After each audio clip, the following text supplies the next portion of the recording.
الحمد لله وكفى ذي المجد والعلا فالق الحب والنوى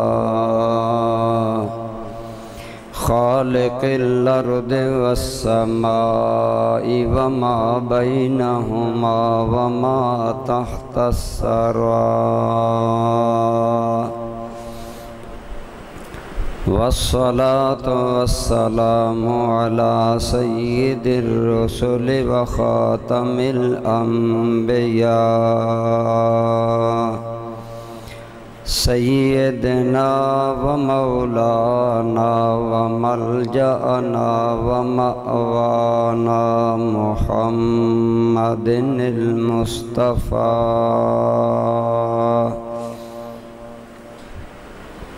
وعلى آله وأصحابه نجوم الهدى وأولياء أمته الأصفياء وعلماء ملته الأتقياء وعلى سائر أتباعه إلى يوم الجزاء أما بعد فأعوذ بالله من الشيطان الرجيم بسم الله الرحمن الرحيم إنما يريد الله ليذهب عنكم الرجس أهل البيت ويطهركم تطهيرا قال النبي صلى الله تعالى عليه وآله وسلم أحب الله لما يغزوكم من نعمه وأحبوني لحب الله وأحبوا أهل بيتي لحبي أو كما قال النبي صلى الله تعالى عليه وسلم صدق الله مولانا العظيم صدق وبلغنا رسوله النبي الأمي الأمين الحبيب الكريم درود پاک تمام احباب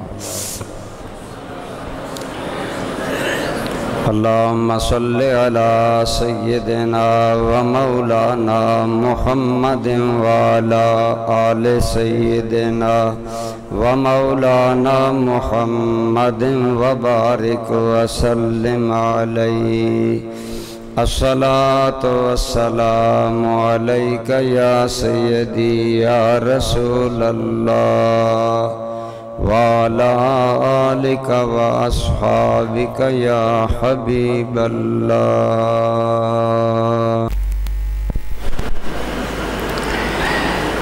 حضور نبی کریم رؤوف الرحیم صلی اللہ تعالی علیہ وآلہ وسلم کا ارشاد گرامی ہے. آپ فرماتے ہیں اے لوگو احب اللہ لما یغزوکم من نعمہ، اللہ تعالیٰ سے محبت کیا کرو اس لیے کہ وہ نعمتیں دے کر تمہیں خوراک اور غذا مہیا کرتا ہے. یعنی اللہ کریم کی نعمتوں کی وجہ سے تم اللہ سے محبت کیا کرو، وہ اس لائق ہے کہ اس سے محبت کی جائے. ایمان کا تقاضا یہ ہے کہ سب سے زیادہ محبت اللہ کریم سے کی جائے. حقیقت میں تمام محبتوں کا اصلاً مستحق اللہ کریم کی ذات ہے. اور آپ نے ارشاد فرمایا اللہ کریم کی محبت کے بعد وَأَحِبُّونِي لِحُبِّ اللَّهِ، اگر تمہیں اللہ سے محبت ہے تو اللہ کی محبت کی وجہ سے مجھ سے محبت کیا کرو، کیونکہ حضور کریم صلی اللہ علیہ وسلم اللہ کے رسول ہیں، نبی ہیں، حبیب ہیں۔ تو جب حضور اللہ کے بھی حبیب اور محبوب ہیں تو حضور نبی کریم صلی اللہ علیہ وآلہ وسلم سے محبت کرنا یہ حقیقت میں اللہ سے محبت کرنے کا تقاضا ہے۔ اس لیے فرمایا اللہ کریم سے محبت کرو کہ وہ تمہیں نعمتیں عطا کر کے غذا مہیا کرتا ہے، اور اللہ کی محبت کی وجہ سے مجھ سے محبت کرو۔ اور آگے فرمایا وَأَحِبُّ أَهْلَ بَيْتِي لِحُبِّي، اور میری محبت کی وجہ سے میرے اہل بیت سے محبت کیا کرو۔ اگر مجھ سے محبت ہے تو میرے اہل بیت سے محبت کرو۔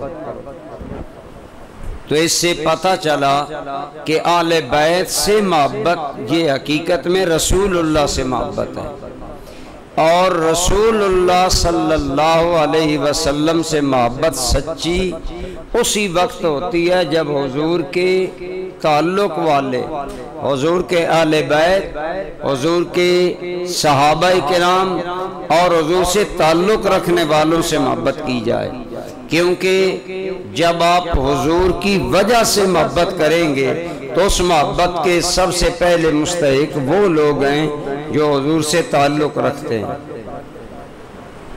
اس لیے آل بیت کی محبت بھی ایمان کے تقاضوں میں سے ہے، کیونکہ رسول اللہ صلی اللہ علیہ وسلم کی محبت ایمان کا اہم تقاضا ہے، بلکہ کامل ایمان ہونے کی دلیل ہے حضور کی محبت۔ تو اسی طرح ایمان میں کمال تب ہوگا جب بندہ حضور کی وجہ سے حضور نبی کریم صلی اللہ علیہ وسلم کے اہل بیت سے محبت کرے، اور اہل بیت سے مراد ہے حضور کے گھر والے۔ اب حضور کے گھر والے کئی طرح کے لوگ ہیں، حضور کے حسب و نسب میں، حضور کی نسل میں جو ہیں وہ بھی حضور کی اہل بیت ہیں، اور حضور کے گھر میں جو حضور کی ازواج مطہرات رہتی ہیں وہ بھی حضور کی گھر والیاں ہیں۔ لہٰذا اس سے پتہ چلا کہ نبی کریم صلی اللہ علیہ وسلم کی سچی محبت کا تقاضا یہ ہے کہ حضور کی اہل بیت سے محبت کی جائے، اور حضور کی اہل بیت میں ازواج مطہرات مصطفیٰ، بنات مصطفیٰ، اور حضرت علی مرتضیٰ شیر خدا، اور حضرت عباس اور حضور صلی اللہ علیہ وسلم کا سارا ایماندار خاندان شامل ہے۔ ان سب سے محبت کرنا یہ ایمان کا تقاضا ہے، اور ایمان کی قوت میں اس کو بڑا دخل ہے کہ اگر یہ محبت نہ ہو تو پھر ایمان کمزور ہو جاتا ہے۔ اس لیے اللہ کریم کی محبت، اللہ کریم کے رسول کریم صلی اللہ علیہ وسلم کی محبت کے بعد حضور کی اہل بیت سے محبت، یہ بھی ہمارے ایمان کا زیور ہے اور ہمارے ایمان کی تکمیل کے لیے ضروری ہے۔ تو دوستان گرامی قدر، الحمدللہ اللہ کریم نے ہمیں حسن عقیدہ عطا فرمایا، ہمیں ایسا اچھا عقیدہ دیا جس عقیدے کے اندر رسول اللہ صلی اللہ علیہ وسلم سے تعلق رکھنے والے تمام افراد کی محبت شامل ہے، خواہ وہ حضور کے گھر والے ہوں یا حضور کے گھر کے باہر رہنے والے ہوں، حضور کے ساتھی ہوں۔ گزشتہ جمعہ ہم نے حضرت سیدنا فاروق اعظم کا ذکر پاک کیا، اس سے پہلے حضرت عثمان غنی کا ذکر خیر کیا۔ آج محبت اہل بیت پر ہم گفتگو اس لیے کر رہے ہیں کہ یہ ساری محبتیں ضروری ہیں، اگر ان میں سے کسی محبت میں کمی آ جائے تو ایمان کا عمل نہیں رہتا۔ آج محرومی یہ ہے اور ہمارا نقص یہ ہے، ایک طبقہ صحابہ کرام سے محبت کا بہت بڑا دعوے دار ہے، اگر صحابہ کی تعریف کریں ان کے چہرے کھل جاتے ہیں، اور لیکن دوسری طرف آل بیت نبوت کا نام آئے تو ان کے چہروں پر مایوسی طاری ہو جاتی ہے۔ اور ایک طبقہ ہے جو اٹھتا بیٹھتا اہل بیت کا نام استعمال کرتا ہے، لیکن صحابہ کرام سے نفرت، عداوت اور بغض ان کے سینوں میں موجود ہے۔ ایسے لوگ کامل مومن نہیں کہلا سکتے۔ کامل مومن وہی ہے جس کے دل میں نبی کریم سے نسبت رکھنے والی ہر شے سے پیار ہو۔ اللہ کریم نے یہی ہمیں درس دیا۔ آپ دیکھیں اللہ کریم نے قرآن کریم میں بیت اللہ شریف کا، کعبہ مکہ مکرمہ کا ذکر کیا۔ اب مکہ پہلے بھی مکہ تھا اور مکہ ہمیشہ سے احترام والا آ رہا ہے، کیونکہ مکہ کے اندر اللہ کا گھر موجود ہے، اور یہ شہر پہلی امتوں میں بھی احترام والا تھا، اور اس کا احترام اللہ کے گھر کی وجہ سے ہے۔ لیکن مکہ مکرمہ کی قسم رب نے اس وقت اٹھائی جب مکہ کے اندر حضور نے جلوہ فرمایا۔ حضور آئے، حضور پیدا ہوئے، حضور مکہ میں چلے پھرے۔ اللہ کریم نے فرمایا لا اقسم بہذا البلد وانت حل بہذا البلد، مجھے قسم ہے اس شہر کی اور اس حال میں مجھے مکہ کی قسم ہے کہ اے میرے حبیب جب تو مکہ میں موجود۔ تو گویا اللہ کریم نے بتایا کہ اے مکہ کے شہر، تو پہلے بھی میری بارگاہ میں مقام رکھتا ہے، لیکن قسم اٹھانے کے قابل اس وقت ہوا جب تیرے اندر میرا حبیب آ گیا۔ رسول کریم صلی اللہ علیہ وسلم آ گئے تو میں عموماً کہا کرتا ہوں، غور کریں جس شہر کے اندر رسول گرامی ہو وہ شہر رب کو پیارا لگتا ہے اور رب اس کی قسم اٹھاتا ہے، تو جس گھر کے اندر رسول اللہ رہتے ہیں وہ گھر رب کو کتنا پیارا ہوگا۔ وہ گھر پیارا ہے، اس گھر والے پیارے ہیں، اس گھر کے اندر رہنے والے پیارے ہیں۔ برادران گرامی قدر، یہی وجہ ہے کہ ان کی محبت بھی لازم کی گئی، اور سرکار نے فرمایا احبو اہل بیتی لحبی، اے لوگو میرے اہل بیت سے محبت کیا کرو میری محبت کی وجہ سے۔ اگر تمہیں مجھ سے محبت ہے تو میرے اہل بیت سے محبت کیا کرو۔ اس محبت کو اہل ایمان نے دل و جان سے سنا، لیکن ایک ضروری وضاحت ابتدا میں نے کر دی کہ اس کے اندر ازواج مطہرات، بنات مصطفیٰ اور حضور کا سارا ایماندار خاندان شامل ہے۔ بعض لوگ سمجھتے ہیں کہ اہل بیت میں صرف 4 افراد حضرت علی، حضرت فاطمہ اور حضرت حسنین کریمین شامل ہیں۔ یہ غلط اہل بیت کی تعبیر ہے۔ اہل بیت کی تعبیر وہی سچی ہے جو اہل سنت والجماعت کے ہاں ہے، اور وہ یہی ہے کہ نبی پاک کا سارا ایماندار خاندان ہماری محبتوں کے قابل ہے، ہماری چاہتوں کے قابل ہے، اور ہمیں ان سے محبت اور عقیدت رکھنی چاہیے، اور یہی ہمارے، اور کیوں نہ ہو میرے کریم صلی اللہ علیہ وآلہ وسلم نے ان کی محبت کو خود بیان کیا۔ جو ابھی آپ نے حدیث سنی، حضور نبی رحمت صلی اللہ علیہ وسلم نے فرمایا کہ میرے اہل بیت سے میری وجہ سے محبت کیا کرو۔ تو اس لیے ہر امتی پر گویا واجب ہے کہ نبی پاک کے اہل بیت سے محبت رکھے، شعوری طور پر محبت رکھے، اور جہاں بھی رسول اللہ کے رشتے کا، تعلق کا کوئی بھی معاملہ آ جائے، مومن کی گردن احترام، عقیدت اور محبت سے جھک جانی چاہیے۔ تو برادران گرامی قدر، پھر ان میں بطور خاص مقامات ہیں۔ مثلا حضور نبی رحمت صلی اللہ علیہ وآلہ وسلم کی 11 بیویاں ہیں، لیکن حضور کی 11 بیویوں میں سے بطور خاص حضرت خدیجہ الکبریٰ اور حضرت عائشہ صدیقہ کا مقام ہے۔ دیکھیں نا، قرآن کریم سارا اللہ کا کلام ہے، لیکن اس میں خاص صورتیں ہیں۔ مثلا قرآن کریم میں سورہ اخلاص کا یہ مقام ہے کہ حضور نے فرمایا یہ قرآن کے 3 حصے کے برابر ہے۔ سورہ یاسین کو حضور نے قرآن کا دل قرار دیا۔ اسی طرح کسی صورت کو قرآن کی خوبصورتی اور زینت کہا گیا، اور سب سے اعلیٰ آیت قرآن کریم کی آیت الکرسی ہے، جو آپ ہر فرض نماز کے بعد الحمدللہ پڑھتے ہیں، اور حضور نبی کریم صلی اللہ علیہ وسلم کا ارشاد ہے جو مسلمان ہر نماز کے بعد آیت الکرسی پڑھا کرے اللہ کریم اس پر کرم فرمائیں گے، اس کے مرنے اور جنت کے داخل ہونے میں کوئی رکاوٹ نہیں ہوگی۔ اس لیے فرض نماز کے بعد آیت الکرسی پڑھی جاتی ہے۔ لیکن میں عرض کر رہا ہوں قرآن کی یہ چند صورتیں آیت اعلیٰ ہیں، لیکن کیا اس کا یہ مطلب ہے کہ باقی قرآن کا کوئی درجہ نہیں؟ کیا خیال ہے؟ باقی قرآن کا بھی درجہ ہے، سارا کلام اللہ ہے، سارا اللہ کا کلام ہے، اور اس کے ایک حرف کا منکر بھی کافر قرار پاتا ہے۔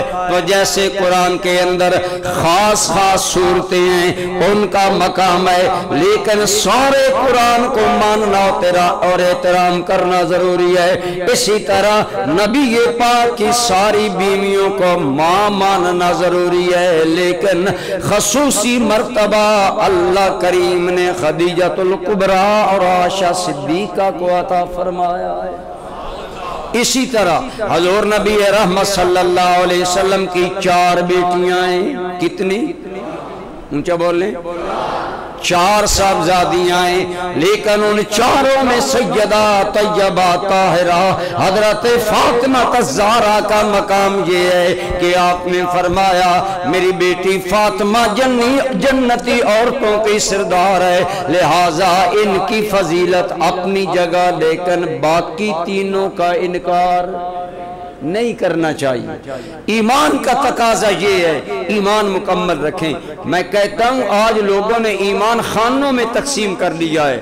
آپ اہل سنت جیے، اہل سنت مرے، اہل سنت کو یہ شرف حاصل ہے کہ اللہ نے اہل سنت کو پورا ایمان عطا فرمایا۔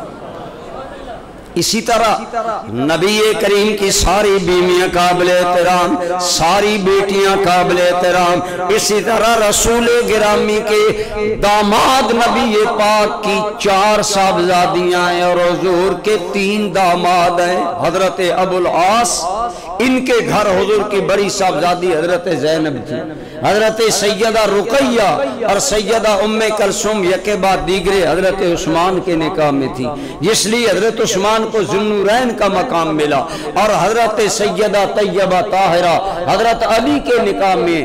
اب یہ ایمان نہیں کہ حضرت علی کو تو مان لیا جائے اور باقی رسول اللہ کے 2 دامادوں کی توہین کی جائے، بلکہ وہ داماد بھی قابل احترام ہیں اور ان کی محبت بھی اپنے جگہ ضروری ہے۔ اسی طرح حضرت علی مرتضیٰ شیر خدا کرم اللہ تعالی وجہ الکریم کے 18 بیٹے، لیکن ان میں سے صرف 2 کو مانا جائے، حضرت امام حسن اور حسین کو، بلکہ امام حسن کو بھی نہیں مانا جاتا۔ اس کا جرم یہ ہے، یہ سمجھا جاتا ہے کہ امام حسن نے حضرت امیر معاویہ سے صلح کر لی۔ اگر یہ جرم امام حسن کی طرف جائے گا تو حضرت امام حسین نے بھی صلح کی۔ اس لیے یہ باطل اور غلط عقیدے اور غلط خیالات ہیں۔ حضرت حسنین کریمین دونوں عزت کے قابل ہیں، دونوں احترام کے قابل ہیں، اور دونوں انتہائی محبت کے قابل ہیں۔ اور اسی طرح حضرت علی کی سارے بیٹے، باقی حضرت علی کے بیٹے بھی بڑے مقام والے تھے۔ حضرت حسنین کریمین کے بعد حضرت امام محمد ابن حنفیہ رحمت اللہ تعالی علیہ جو حضرت علی کے بیٹے ہیں، اور ان کا 30 مقام پر مقام آتا ہے۔ یہ بہت بڑے عالم تھے اور ان کا بہت بڑا مرتبہ تھا، اور صحابہ کرام حضرت امام محمد بن حنفیہ کو بڑا مقام دیا کرتے تھے۔ تو یہ سارے عرض کر رہا ہوں حضور کی آدھی اہل بیت کو نہ مانے، سب کو مانے، اور یہ عقیدہ رکھے کہ جس بھی ایماندار کا تعلق رسول اللہ کے خاندان سے ہے وہ اہل بیت میں شامل ہے، اور اس سے محبت کرنا ایمان والوں پر واجب ہے۔ بولیے کیا ہے؟ واجب ہے۔ اس لیے برادران گرامی قدر حضور نبی رحمت صلی اللہ علیہ وآلہ وسلم، آپ کے اہل بیت اور آپ کی آل، اب آل کا لفظ بھی خاص معنوں میں لیا جاتا ہے، حالانکہ آل کا لفظ عام ہے، خاص نہیں ہے۔ آل سے عموماً مراد اولاد لی جاتی ہے اور اولاد میں حضرات حسنین کریمین اور مائی فاطمہ الزہرا شامل سمجھی جاتی ہیں، یہ بات نہیں۔ آل کا لفظ عام ہے، آپ قرآن پڑھ لیں یا حدیث پڑھ لیں، میرا موضوع نہیں کہ میں آل کے لفظ کی تشریح کروں، لیکن ایک بات آپ کو بتا دوں کہ دیکھیں آل کا معنی ہوتا ہے تمام پیروی کرنے والے، متبعین، پیچھے چلنے والے۔ اس سے صرف اولاد مراد بھی بعض اوقات ہوتی ہے، لیکن عام متبعین۔ بہرحال نبی کریم صلی اللہ علیہ وسلم کی اہل بیت اعظام اور آل پاک، ان کی محبت امت پر واجب ہے۔ اگر اس محبت میں کمی آ گئی، ایمان میں کمی آ جائے گی۔ اس لیے برادران گرامی قدر، الحمدللہ حضور نبی رحمت صلی اللہ علیہ وسلم جس گدھے مبارک پر سوار تھے، اس نے ایک جگہ رک کر پیشاب کیا، ایک یہودی نے منہ پر کپڑا رکھ لیا، صحابی تیش میں آ گئے، فرمایا تم نے ہمارے رسول اللہ کے گدھے کے پیشاب سے نفرت کیوں کی ہے؟ صحابہ کو تو اتنا بھی گوارا نہ تھا، وہ صحابہ کرام کیا آل بیت کا احترام نہ کرتے؟ کیا اہل بیت سے محبت نہ کرتے؟ آج میں بیان کرتا ہوں کہ حسنین کریمین کو میرے آقا نے اپنے بیٹے قرار دیا، فرمایا ہازان ابنایا و ابنا بنتی، یہ دونوں میرے بیٹے ہیں، میری بیٹی کے بیٹے ہیں۔ اب جنہیں رسول اللہ اپنا بیٹا قرار دے رہے ہیں، بلکہ انہیں حضور نبی رحمت صلی اللہ علیہ وسلم نے فرمایا آپ حسنین کریمین کو چوما بھی کرتے، سونگا بھی کرتے، سینے سے بھی لگایا کرتے۔ اس کا جواب حدیث پاک میں موجود ہے، اور لطف کی بات یہ ہے کہ حضرات حسنین کریمین کے بارے میں فرمایا حضور نے کیوں چومتے تھے، وجہ بیان کی گئی، ہما ریحانتا یا من الدنیا، لوگو یہ دنیا میں میرے دو پھول ہیں۔ کیا فرمایا؟ یہ دنیا میں میرے دو، اور یہ کہ حسنین میرے دنیا میں دو پھول ہیں۔ کبھی پوچھ لیا کریں کہ اس حدیث کا راوی کون ہے؟ اگر راوی بتا دیں تو بات اور جھگڑا ختم ہو جائے گا۔ یہ حدیث کہ نبی کریم صلی اللہ علیہ وسلم نے فرمایا حسنین دنیا میں میرے دو پھول ہیں، اس کی روایت کرنے والے آدمی حضرت عمر فاروق کے بیٹے عبداللہ ابن عمر ہیں۔ ان کا تو آپس میں یہ پیار تھا، یہ محبت تھی کہ ایک دوسرے کی شانیں بیان کرتے تھے، عظمتیں بیان کرتے تھے اور پیار کیا کرتے تھے۔ اللہ کی قسم صحابہ محض رسول اللہ کی وجہ سے حسنین کریمین کی بہت ریسپیکٹ کرتے، بہت عزت کیا کرتے، بہت پیار کیا کرتے۔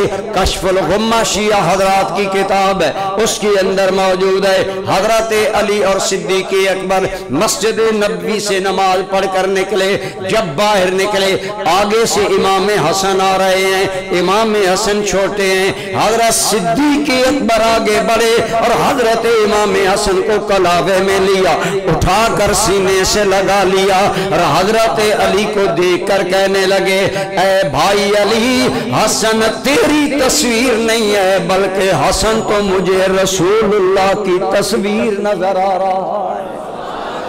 اور امام حسن کو سینے سے لگا کر صدیق اکبر پیار کر رہے ہیں اور حضرت علی یہ سن کر مسکرا رہے ہیں اور فرما رہے ہیں ہاں بھائی ابو بکر تم سچ کہتے ہو کہ جب حسن کو دیکھا جاتا ہے تو دیکھنے والوں کو حسن مصطفیٰ یاد آ جاتا ہے۔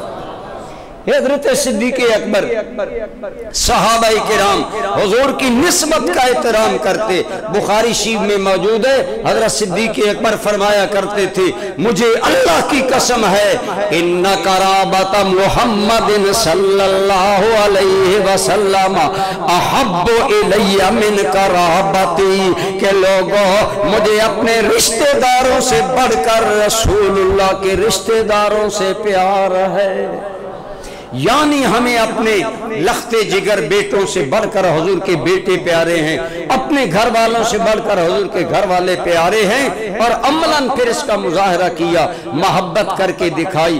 کیوں نہ ہوتی انہوں نے اپنی آنکھوں سے نبی کریم صلی اللہ علیہ وسلم کو حسنین سے پیار کرتے دیکھا۔ حضرت ابو ہریرہ کہتے ہیں یہ میرا آنکھوں دیکھا منظر ہے کہ حضور لیٹے ہوئے تھے، جناب حسن دوڑتے آئے اور دوڑتے دوڑتے رسول اللہ کے بدن مبارک پر چڑھ گئے اور حضور کے بدن پر آگے بڑھنے لگے، حتیٰ کہ حضور کی چھاتی پر پہنچ گئے۔ حضور نے دونوں ہاتھ آگے کیے، جناب حسن نے تھام لیے، اور حضرت ابو ہریرہ کہتے ہیں لوگوں یہ منظر گویا آج بھی میری آنکھیں دیکھ رہی ہیں کہ جب حسن قریب ہوئے رسول اللہ نے زبان نکالی، حسن زبان چوسنے لگ گئے۔ مختلف اطوار صحابہ کرام نے آل بیت کے اس انداز میں بیان کیے، جس بات کی دلیل ہے کہ ان کے دل کی گہرائیوں میں حضور کی آل کا اور حسنین کریمین کی محبت موجود تھی۔ ایک اور حضور کے صحابی کہتے ہیں کہ میں حضور کی بارگاہ میں گیا اور اتفاق یہ کہ حضور اکیلے تھے اور حسنین کریمین بھی وہاں موجود تھے، اور حضور حسنین کریمین سے پیار کر رہے ہیں۔ اب یہ تنہائی کا معاملہ ہے، صحابی اتفاقاً پہنچ گئے، فرماتے ہیں لوگوں میں نے دیکھا رسول اللہ سواری بنے ہوئے ہیں اور شہزادے حضور کی پشت پر سوار ہیں، دونوں سوار ہیں۔ جب صحابی نے یہ منظر دیکھا تو صحابی کے دل میں ایک عقیدت پیدا ہوئی۔ دوستو یاد رکھیں، محبت سے ایمان کبھی ہوتا ہے، حضور کی محبت، اللہ کی محبت سے ایمان بہت زیادہ مضبوط ہوتا ہے۔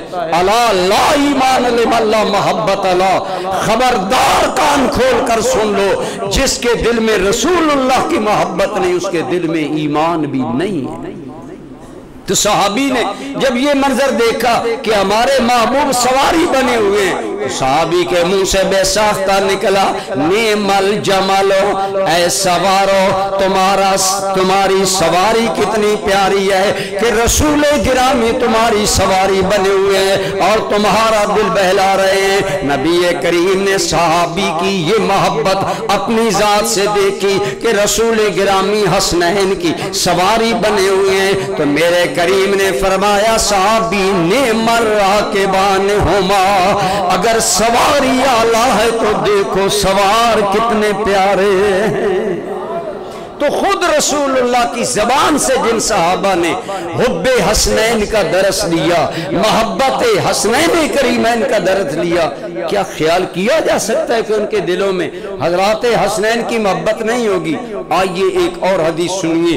ایک صحابی کہتے ہیں میں نے اپنی ان کانوں سے رسول اللہ کا یہ ارشاد سنا، فرمایا من احب ہذین و اباہما و امہما، رسول گرامی کے سامنے حسنین اور حضور نے فرمایا جس میرے امتی نے ان دونوں سے پیار کیا، ان کے ابا سے پیار کیا، ان کی امی سے پیار کیا، ارے کتنا بڑا درجہ اسے ملے گا۔ اللہ کی قسم ان چار ذاتوں کی محبت انسان کا پایا کتنا بلند کر دے گی۔ صحابی کہتے ہیں رسول اللہ نے فرمایا کانا مائی فی درجتی فی الجنہ، جو اس حال میں امتی دنیا سے آئے گا اس کا دل علی کی محبت سے آباد ہوگا، اس کا دل فاطمہ کی محبت سے آباد ہوگا، اس کا دل حسنین کی محبت سے آباد ہوگا۔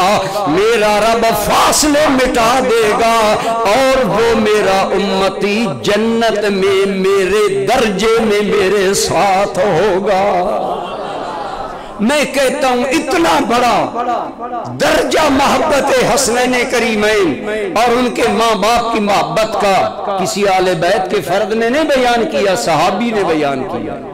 یہ روایت صحابی نے کی ہے کہ نبی رحمت نے یہ ارشاد فرمایا کہ جو حسنین سے، ان کے باپ سے اور ان کی امی سے محبت کرے گا کل وہ جنت میں میرے درجے میں میرے ساتھ ہوگا۔ علماء نے فرمایا حضور کے درجے کے برابر تو کسی کا درجہ نہیں ہوگا، مطلب اس کا کیا؟ فرمایا محبت کی وجہ سے اللہ پردے اٹھا دے گا اور محبان اہل بیت یوں محسوس کریں گے جیسے ہم حضور کے قدموں میں حاضر ہیں۔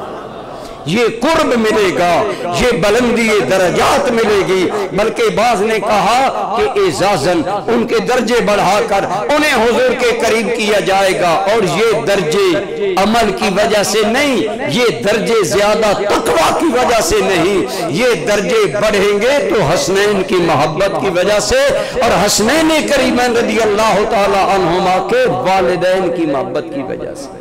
تو گویا ان ذاتوں کی محبت کو حضور نے اپنی محبت قرار دیا اور ان سے چاہت کو اپنا قرب قرار دیا۔ یہی وجہ ہے کہ صحابہ کرام ٹوٹ کر اہل بیت سے محبت کرتے اور ٹوٹ کر حسنین کریمین رضی اللہ تعالی عنہما بطور خاص۔ میں حضرات حسنین کریمین پر فوکس اس لیے رکھ رہا ہوں کہ آج کل چونکہ ذکر ان کا زیادہ ہو رہا ہے، لہٰذا عرض کر رہا ہوں کہ صحابہ کرام کے ذہن میں یہی بات تھی جس وجہ سے صحابہ حسنین کریمین رضی اللہ تعالی عنہما سے محبت کرتے تھے۔ اور ابھی گزشتہ جمعہ آپ نے سیدنا فاروق اعظم کا ذکر پاک سنا۔ حضرت فاروق اعظم وہ پہلے بادشاہ ہیں جن کے دور کے اندر اسلامی اسٹیٹ کے اندر مہاجرین، انصار، صحابہ اور مجاہدین کے باقاعدہ وظائف جاری کیے گئے، اور جب وظائف جاری کیے گئے رجسٹر باقاعدہ بنائے گئے۔ حضرت عمر نے پوچھا جب رجسٹر بناؤ گے تو آغاز کہاں سے کرو گے، پہلا نام کس کا لکھو گے؟ لوگوں نے کہا آپ کا نام لکھیں گے، آپ امیر المومنین ہیں، آپ بادشاہ وقت ہیں۔ حضرت عمر نے فرمایا ان وظائف کے دیوانوں اور رجسٹروں میں جب آغاز کرنا ہے تو میرے نام سے نہیں، رسول اللہ کے خاندان سے کرنا ہے۔ حضور کے خاندان کے نام پہلے لکھے۔ حضرت عمر کو اتنا بھی گوارا نہیں تھا کہ ایک رجسٹر کے اندر نام ترتیب دیے جائیں تو میرا نام رسول اللہ کے خاندان سے آگے ہو۔ اور یہ بات کم لوگ آپ کو بتائیں گے، آپ کا یہ خادم آپ کو بتا رہا ہے ان رجسٹروں میں سب سے پہلے نام لکھے گئے ازواج مطہرات کے، پھر نام لکھا گیا حضور کے اکلوتے چچا سیدنا عباس ابن عبد المطلب کا، اور پھر حضرت عباس ابن عبد المطلب کے بعد جو نام لکھا گیا وہ مولا علی شیر خدا کا تھا۔ اور حضرت عمر کے قبیلہ، آپ بھی قریش کے قبیلہ سے تھے، حضرت عمر کے قبیلے کا نام 5ویں نمبر پر، تمام بنی ہاشم کے نام لکھے گئے، حضرت علی کے نام کے بعد حضرت علی کی اولاد کے نام لکھے گئے، پھر باقی بنو ہاشم کے نام لکھے گئے، اور حضرت عمر کے خاندان کا نام 5ویں نمبر پر لکھا گیا، اور لکھوایا حضرت عمر نے اس لیے کہ رسول اللہ کے خاندان کا احترام مدنی۔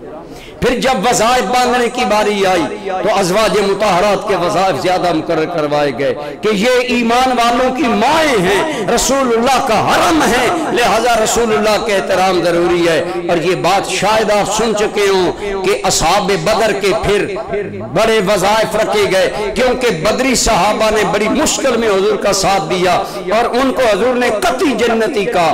حضرت فاروق اعظم نے فرمایا بدری صحابہ ایک روایت کے مطابق ان کا ماہانہ 5000 مقرر کیا گیا، لیکن حضرات حسنین کریمین رضی اللہ تعالی عنہما ان کا بھی وظیفہ 5000 باندھا گیا۔ جب اعتراض کیا گیا حسنین کریمین بدری صحابہ میں شامل نہیں، فرمایا بے شک بدری صحابہ میں شامل نہیں، لیکن رسول اللہ کے قرب کی وجہ سے عمر نے یہ مقام دلوا رہا ہے۔ بلکہ حضور تو حضرت عمر تو حضور کی عام نسبت کا پاس کرتے تھے۔ آپ نے سنا ہے حضور کے غلام تھے حضرت زید بن حارثہ رضی اللہ تعالیٰ عنہ، ان کے بیٹے تھے حضرت اسامہ۔ میرے نبی کی زندگی کا اگر یہ پہلو حسین تر ہے کہ حضور نے حسنین کا مقام بیان کیا، اپنے نواسوں کا بیان کیا مقام، تو اللہ کی قسم میرے نبی نے معاشرے کے بے سہارا لوگوں کو اٹھایا، اسامہ بن زید غلام کا بیٹا تھا، عربوں میں غلام کی کوئی اہمیت نہیں تھی، پھر اسامہ کی ماں حبشن تھی، کالی تھی، لہذا اسامہ کا رنگ کالا تھا، اس لیے لوگ اسامہ سے نفرت کرتے، لیکن زید کو حضور نے منہ بولا بیٹا کہا، اسامہ ان کا بیٹا تھا اور ایک حبشن ماں کا بیٹا تھا۔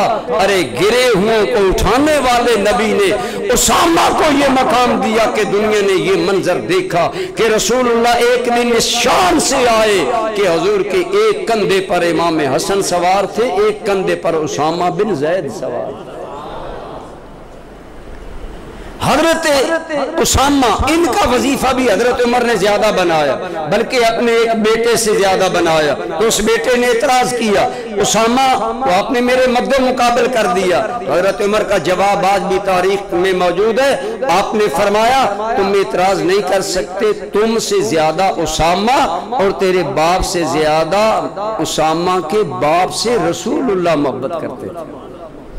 گویا جناب فاروق اعظم نے کہا میری اس درجہ بندی اور اس عزت و احترام اور مقام دینے میں بنیادی بات رسول اللہ کی ذات گرامی ہے، جس کو جتنا قرب رسول اللہ سے حاصل ہے اتنا اس کا مقام بلند ہے۔ ضروریات حکومت کی وجہ سے حضرت عمر ہر وقت لوگوں سے ملاقات نہیں کیا کرتے تھے، ملاقات کا ٹائم متعین ہو گیا، اتفاقاً ایک دن اسی وقت میں حضرت سیدنا حسن کریمین حضرت عمر سے ملنے آئے، لیکن دربان کو دیکھا، دربان بیٹھا ہے، لوگ باہر بیٹھے ہیں، دربان نے بتایا کہ ملاقات کا ٹائم نہیں ہے، حضرت عمر حکومتی کاموں میں مصروف ہے، اور باہر انتظار کرنے والوں میں حضرت عمر کا اپنا بیٹا عبداللہ بن عمر جو بدری صحابی ہے، اور یہی وہ عبداللہ بن عمر ہے جن کے بارے میں رسول اللہ نے فرمایا مجھے جبریل نے بتایا کہ عبداللہ بن عمر اللہ کی بارگاہ میں بڑا اچھا جوان شمار ہوتا۔ عبداللہ بن عمر کا یہ مقام تھا حضرت عمر کے بیٹے کا، لیکن وہ بھی باہر دروازے پر انتظار کر رہے تھے۔ حسنین کریمین گئے، جب یہ حال دیکھا تو پیچھے مڑ آئے۔ حضرت سیدنا عمر فاروق جب فارغ ہوئے تو پتا چلا لوگ ملاقات کرنے والے باقی تو بیٹھے ہیں، لیکن حسنین کریمین آئے اور وہ چلے گئے۔ فرمایا بلواؤ ان کو، بلوایا گیا تو پوچھا تم کیوں نہیں اندر آئے؟ عرض کیا حضرت آپ کی ملاقات کا ٹائم نہیں تھا اور آپ کے بیٹے عبداللہ بن عمر بھی دروازے پر موجود تھے، ہم نے دیکھ لیا کہ یہ ملاقات کا ٹائم نہیں ہے، ہم واپس چلے گئے۔ اللہ کی قسم یہ تاریخ میں موجود ہے اور ذمہ داری سے کہہ رہا ہوں، حضرت سیدنا فاروق اعظم آپ عجیب آبدیدہ اور عجیب رنگ میں ہو کر کہنے لگے حسنین تمہاری اور عبداللہ بن عمر کی کیا نسبت ہے آپس میں؟ اللہ کی قسم میرے عمر کے سر پر جو عزت کے آج بال اگے ہیں یہ بھی تمہارے صدقے اگے ہوئے ہیں۔ کہا کہ اللہ نے عمر کو جو عزتیں دی، حل امت اللہ الشعراء علی راس عمر الا بکم، اللہ نے عزت کے یہ سارے تاج جو عمر کو عطا فرمائے کہ عمر فاتح ایران ہے، عمر فاتح روم ہے، عمر فاتح شام ہے، عمر عزت اسلام ہے۔ آج عمر کے نام میں جو جلال ہے یہ سب کچھ رسول اللہ کے صدقے میں ہے اور حضور کے خاندان میں ہے۔ تو اس قدر پھر یہ ایک حقیقت ہے، آپ سنی لوگ توجہ نہیں کرتے، آپ کے توجہ نہ کرنے کی وجہ سے لوگ آپ کے ایمان پر حملے کرتے ہیں اور تمہیں گمراہ کرنے کی کوشش کرتے ہیں۔ کیا یہ حقیقت نہیں کہ جب دنیا کی سپر پاور ایران پاش ہوا اور شاہ ایران کی پوتیاں قیدی بن کر آئیں، ان قیدیوں کو جب دینے کا، ان کو جب مجاہدین میں بانٹنے کی باری آئی تو شہر بانو جو شاہ ایران کی پوتی پڑ پوتی تھی، جب اس کو کسی مجاہد کو دینے کا باری آئی، لوگوں کی رائے تھی کہ یہ بادشاہ کی بیٹی ہے، شہزادی ہے، یہ شہزادی عمر کے بیٹے کو ملے گی، لیکن عمر نے فرمایا کہ ایران کے بادشاہ کی شہزادی بیٹی میرے بیٹے کو نہیں بلکہ شہزادہ امت مسلمہ حضرت حسین ابن علی کو ملے گی۔ اور پھر حضرت حسین ابن علی کے ساتھ ان کا نکاح ہوا، اور آپ ایسے بولے ہیں کہ آپ حقائق بھول جاتے ہیں۔ آج حضرت عمر کی عظمت کا انکار کرنے والوں سے پوچھو، بتاؤ امام زین العابدین کا ماں کا نام کیا ہے؟ شعر بانو حضرت امام زین العابدین کی ماں ہو، اور یہ رب کا کتنا حسین فیصلہ، میدان کربلا میں امام حسین کے سارے بیٹے شہید ہو گئے، ایک زین العابدین زندہ رہے۔ کیوں؟ رب کی قدرت نے چاہا زین العابدین زندہ رہے تاکہ قیامت تک حسینی سید زندہ رہے اور دنیا کو پتہ چلتا رہے حسینی سیدوں کی نسل اگر آگے چلی ہے تو اس میں عمر بن خطاب کی خدمت کا نام شامل ہے۔ حضرت عمر نے شعر بانو حضرت امام حسین کے نکاح میں دی، اور ان سے آگے امام زین العابدین پیدا ہوئے، امام زین العابدین کی اولاد پیدا ہوئی۔ تو برادران گرامی قدر، الحمدللہ ہمارے دل کی گہرائیوں میں حسنین کریمین اور آل بیت اعظام کی محبت موجود ہے، اور ہم سمجھتے ہیں اس محبت کے بغیر ایمان مکمل۔ بعض ناسبی اور خارجی فکر کے لوگ جن میں عموماً عقائد وہابیہ سے متعلقہ لوگ ہوتے ہیں، یہ دو فرقوں میں آج بٹ گئے، ناسبی اور خارجی۔ وقت میں تشریح کروں، شاید 9 محرم والی تقریر میں کوئی گفتگو آ گئی تو بات کروں گا۔